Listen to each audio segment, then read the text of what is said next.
Right folks, today we're going to do a little brake change challenge. Now what you see here is the front suspension.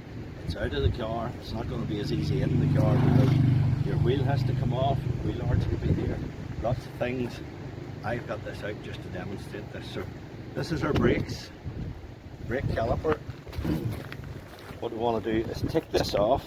So we'll start by getting a socket on here, or if you've got a spanner, one of those.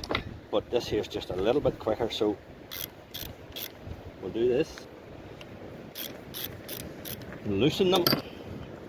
Always wear a pair of gloves. Keeps the dirt and the grease and all the brake dust off your hands. It's very dirty. So we'll take that off.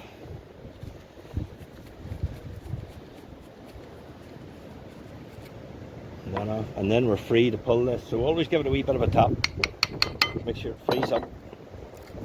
And there it's off. The inside here is the piston, works with hydraulic pressure coming down here, pushes out, squeezes them again your disc, so when your disc's turning they squeeze and stop it. So what we'll do is we'll free these up.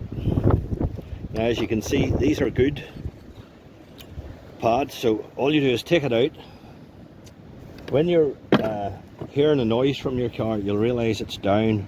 This bit is the pad. This has worn away. Once it's at this stage, you'll get a lot of squeaking. You'll know it's time to get changed. So when you take them off, basically replace them back the way you got them. Put it all back together.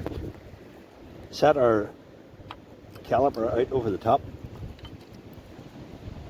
And then we'd be good to set these nuts back into place. Oh.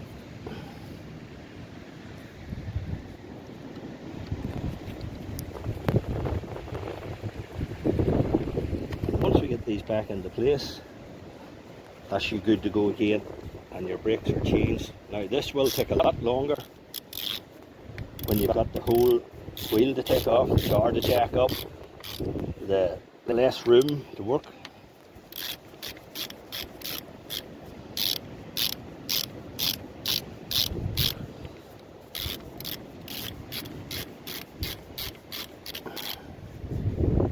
That's you good to go again, and that's your wheel. Okay.